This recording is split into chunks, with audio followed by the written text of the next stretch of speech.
तो देखो यार, आज हम एक टॉपिक कवर करने वाले हैं वो जो बहुत ही ज़्यादा वायरल हो रहा है अभी, क्योंकि अभी जब से मून नाइट की सीरीज आई है तो लोग मून नाइट की पावर्स और एबिलिटीज़ को देख के उसे थॉर से कंपेयर कर रहे हैं और वो ये जानना चाहते हैं कि मून नाइट और थॉर की अगर फाइट हो तो दोनों में से कौन जीतेगा। तो यार देखो, हम इसका ही डिटेल्ड एनालिसिस करने वाले हैं आज, और मैं तुम्हें बताऊंगा कि दोनों में से कौन जीतेगा और कौन ज़्यादा पावरफुल है।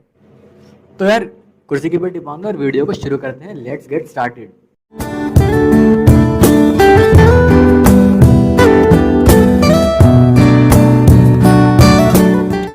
तो देखो, सबसे पहले हम बात करते हैं ना थॉर के बारे में। देखो, थॉर एक गॉड है, खुद ही वो गॉड है, वो थंडर और स्ट्रॉम का, और वो थॉर ओडिनसन है।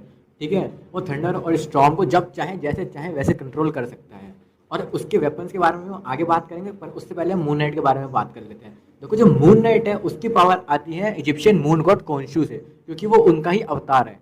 तो यार देखो, दोनों के दोनों ही मतलब एक खुद गॉड है और एक खुद गॉड का अवतार है, तो भाई अगर दोनों की फाइट हो तो भाई फाइट बहुत तगड़ी होकर और मून नाइट थॉर को अच्छी खासी टक्कर देगा। तो यार अभी हम बात करते हैं थॉर के वेपन्स के बारे में। तो देखो, थॉर के पास में कई सारे बहुत ही ओवर पावर्ड वेपन्स है। लाइक उसके पास मेजोलनीर है, अल्टीमेट मेजोलनीर है, replica Mjolnir, Jarnbjorn, Thunderstrike, crusher, Lightbringer, Stormcaster, Stormbreaker जैसे वेपन्स हैं जो कि बहुत ज़्यादा पावरफुल है। क्योंकि यार तुमने अगर ध्यान दिया हो इन्फिनिटी वॉर में, तो थॉर ने अपने स्टॉर्म ब्रेकर से थैनोस को इंजर्ड किया था, जो कि कोई नहीं कर पाया था, और ये बहुत बड़ी बात है। और अगर हम यहाँ पे बात करें मून नाइट की, तो मून नाइट के पास भी यार बहुत सारी वेपन्स हैं। लाइक सरसेट darts, adaptable truncheon, silver knuckles, fire pistol, fire arm, claw, web, shield. इन सारे वेपन्स के साथ वो बहुत ही ज़्यादा पावरफुल विलन बन जाता है। तो देखो गुरु, रियल में तो एमसीयू में अभी तक थॉर और मून नाइट की फाइट हुई नहीं है, बट कॉमिक में ऐसा हो चुका है। कॉमिक में थॉर और मून नाइट आमने सामने आ चुके हैं और इनकी फाइट भी हो चुकी है। तो मैं तुम्हें यही बताने वाला हूँ कि उसमें क्या हुआ था। देखो, जब उन दोनों आमने सामने आए तो भाई थॉर ने अपना मेजोलनीर दे मारा मून नाइट को लिटरली। पर अब यहाँ पे थॉर को शॉक इस बात का लगा कि मून नाइट उसके मेजोलनीर को हवा में ही कंट्रोल कर रहा था। हवा में कंट्रोल कर रहा था यार, ध्यान देना, हवा में कंट्रोल कर रहा था, ना कि उसने उठाया था, क्योंकि वो वर्दी नहीं था। अब यहाँ बड़ी बात यह आती है कि मून नाइट उस मेजोलनीर को कैसे कंट्रोल कर रहा था हवा के अंदर। तो यार देखो, मैंने शुरू में पहले बताया तुम्हें कि जो मून नाइट है उसकी पावर्स आती है मून गॉड कोंशू से, और जो मेजोलनीर बना है वो बना है उरु मेटल से, और उरु मेटल एक तरीके का मून रॉक है।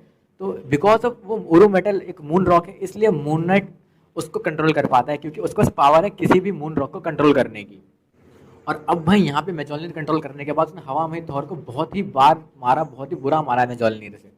तो देखो, यहाँ पे बात करते हैं अब थॉर और मून नाइट की एबिलिटीज के बारे में। तो देखो, जो हमारा मून नाइट है ना, उसके पास काफी सारी एबिलिटीज और बहुत सारी बढ़िया चीजें हैं। लाइक उसके पास जो आर्मर है वो कोंशू का दिया हुआ है, और कोंशू के दिए हुए उस आर्मर की एक खास बात यह है कि मून नाइट को तुम कितना ही मार लो यार, तुम उसको काट डालो, बट उसको पेन फील नहीं होता है। और उसके पास सुपर ह्यूमन हीलिंग फैक्टर है, जिसकी वजह से जल्दी हील हो जाता है वो। तो ये उसका प्लस पॉइंट है, बोनस पॉइंट। और अगर अब हम यहाँ पे अपने थॉर भाई साहब की बात करें, तो भाई देखो, हमारे थॉर भाई साहब बिना मेजोलनीर के भी बहुत ज़्यादा ओवर पावर्ड हैं, और इसकी ये तुम अपने उसमें थॉर रैग्नारोक में देख चुके होगे कि उसने बिना ही मेजोलनीर के भाई स्केलेटन्स की आर्मी में कितना बुरी तरीके से मारा था। और देखो यार, यहाँ पे हमारा थॉर है 1500 ईयर्स का, तो तुम लगा सकते हो 1500 ईयर का है थॉर, और हमारा मून नाइट सिर्फ 34 ईयर्स का है। तो बैटल आईक्यू और बैटल एक्सपीरियंस हमारे थॉर के पास ज़्यादा है, जो कि यार फाइट में हैंड टू हैंड कॉम्बैट में बहुत ही ज़्यादा सही साबित होगी और बहुत ज़्यादा यूजफुल होगी हमारे थॉर के लिए। और अब यहाँ पे यार मून नाइट की एक और डिसएडवांटेज ये आती है कि वो उसके पास दो ऑल्टर ईगो हैं। देखो, पहला तो जो उसका मेन कैरेक्टर है वो है मार्क, दूसरा है उसका स्टीव, और तीसरा है ल्यूक। आई थिंक ल्यूक के नाम है तीसरे का।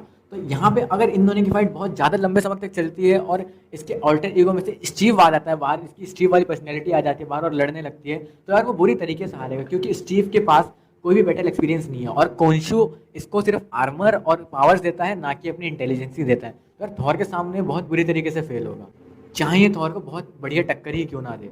तो यार एट द एंड जीतेगा हमारा थॉर ही। पर अगर यार तुम्हें लगता है कि मैंने कोई भी पॉइंट छोड़ा है, तो तुम उन पॉइंट को कमेंट कर सकते हो, मैं नेक्स्ट वीडियो में जरूर कवर करूंगा उसे। तो ठीक है, तब तक के लिए मिलता हूँ मैं तुमसे नई वीडियो में, तब तक के लिए